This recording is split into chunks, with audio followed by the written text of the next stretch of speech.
Okay, this is a Wissota S8B. It's a rebadged Foley unit, which made sharpening stuff. But it's from 1977. And when it came out, I believe they used, it's called an S8 because it had an 8-inch disc. And this particular one, it's got a 1/2-inch bore, a 3/8 inch thick disc. It's 8 inches in diameter.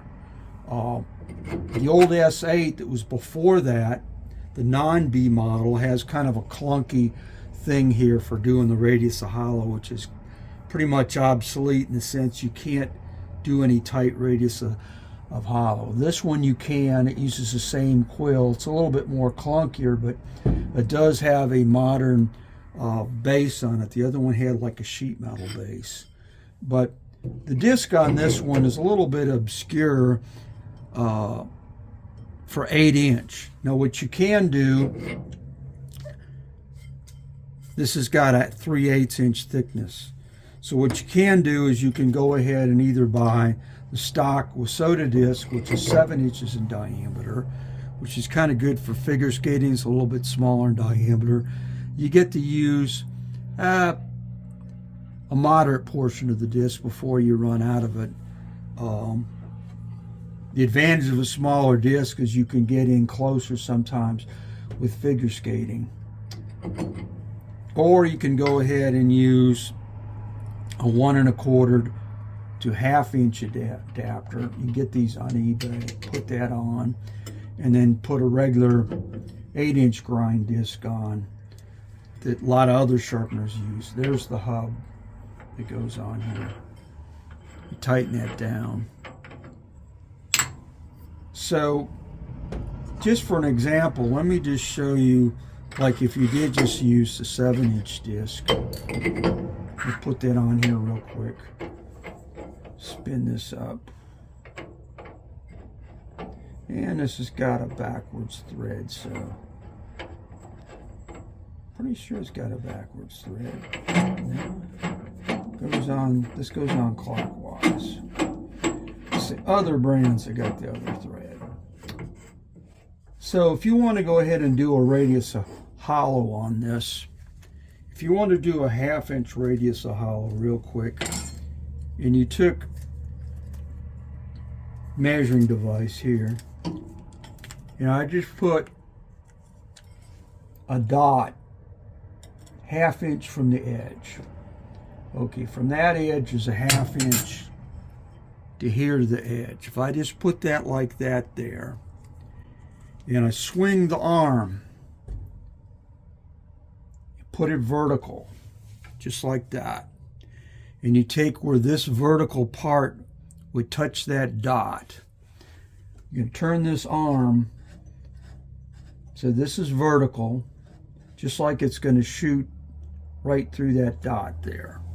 Okay, now if you take that and you move the quill down and you loosen this up and move the diamond so it just touches this, when you swing this over, it's rotating a part that's inside the disc there. So that's a 1/2 inch radius of hollow. So all you got to really remember is put the thing vertical like this, and the radius of hollow is from the edge of the disc to here is where this tends to orbit around. And if you're into mechanisms or something and want to be an engineer, you take where this pivot point is, it'll intersect that on the disc, and that's with any machine. So that's just a little trick you can use. Now when you kick one of these on any machine and you want to dress this, you got to do it really gingerly, because you don't want to go ahead and bust the diamond off, and it doesn't matter what brand you use. You got to just take it in small amounts, because you got to take this square portion and put the bulge out for the radius of hollow. So we zoomed in some more. We'll see if this is a little bit clearer. This is the dot that I put. It's a 1/2 inch from the edge. I'll move the diamond dresser so it's vertical here, and this will project down to that point. So if you take this and bring this down, then you loosen this up. This has got a 3/32 So it just starts to touch this. When you turn this back and forth, you're going to have a radius of hollow on there of 1/2 inch. Now, as you go ahead and do that on here, as soon as you start to cut away, you're going to have to go through and bring this in some more. So right now, from this quill, when this touches this, it's a 1/2 inch radius of hollow. This uses the same quill as the 911, but it doesn't have an adjustment mark on here because it's the 911 one has a pivot from the front. It's a little bit more easier to use in the sense you don't have to kind of think what you're doing. But this has got a very good sturdy base on here. The base on this is nice cast iron, works really well. These things last a long, long time. What generally gets torn up is the holder. This particular model here, if I go here and measure, the Z height on it is just about the same as Mother 911, which is kind of good. So I've got this on here. Tighten this up just hand tight. And I'm going to kick this on.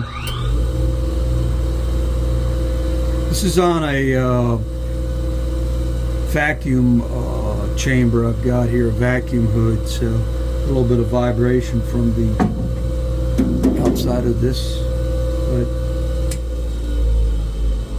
ball bearing motor. You can hear the starter on it. The click is centrifugal clutch.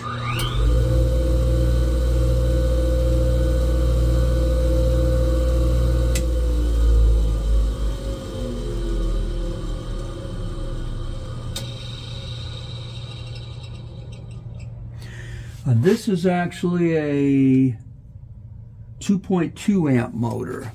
And the 911 has got a bigger motor.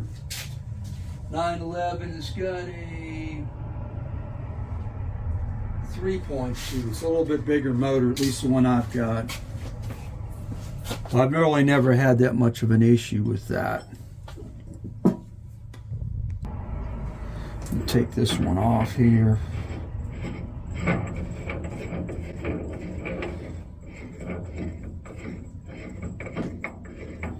The cover here, which I had off of this video,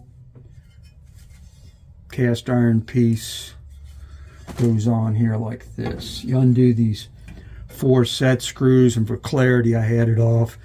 And the telltale of a S8B is it has this notch in the side for dressing this. So to adjust the radius of hollow like I just showed, you'll have to pull this off.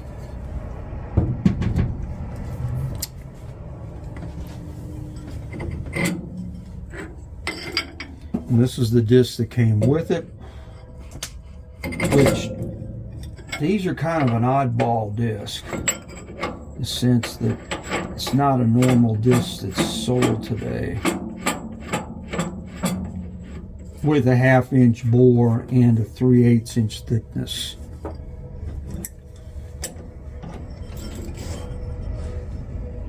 And let me just kick this on.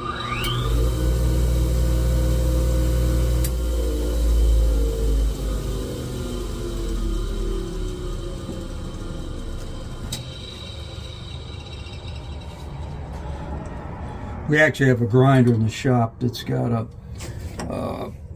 Wissota grinder that's from the early 70s. Pretty sure we got that. We use it.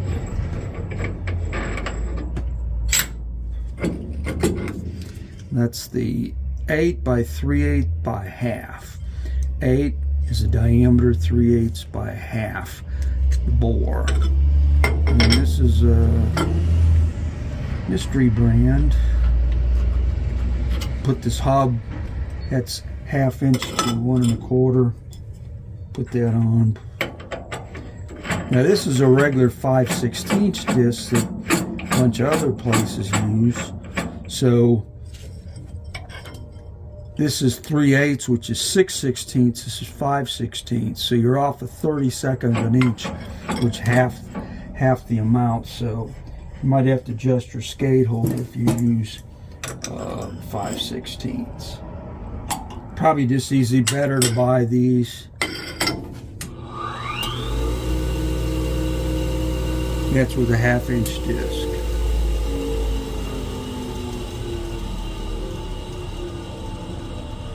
Got the cover off just to shoot the video. You really shouldn't run it without the cover because it keeps the dust all over from contained. These are the spark breakers or dust breakers, whatever you want to call them. I believe the hub on this is the same as a 911, which is the modern unit. I can run this thing without. See the light dim there. Spins up quicker because there's no inertia, with the very little inertia, just the motor. Now for running this thing off an inverter, the smaller motor might have, and probably draws less current. That might be an advantage if you want to experiment running one of these off of a DC to AC inverter. Generally an induction motor, you got a bunch of current. Good rough rule of thumb, this is 2.2. If you got to pull a number out of your rear end, multiply that by 5 to 6, so you probably got 11, 12, 13 amps of starting current until it spins up.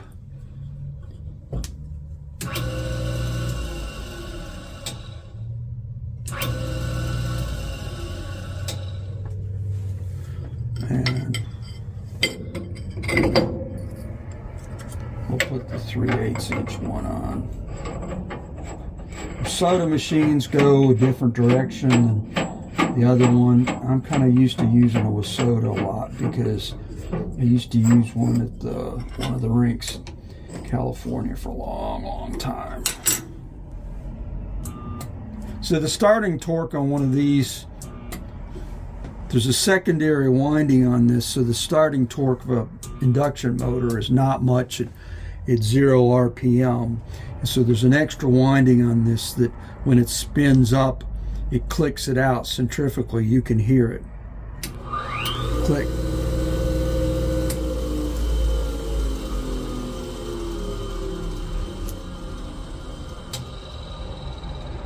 So it clicks on and off, so the start winding clicks on and off of this. This is a 1/4 horsepower motor.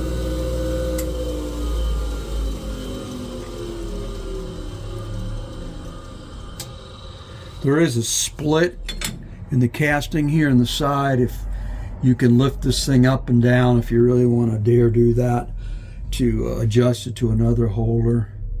I really advise probably not doing that unless you know what you're doing, because you can better just to take and put a custom holder if you want to do something instead of messing around with the motor, unless you really want to get involved.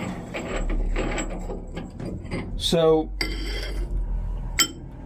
when they went to the 911, the motor's got more torque, a little bit more torque.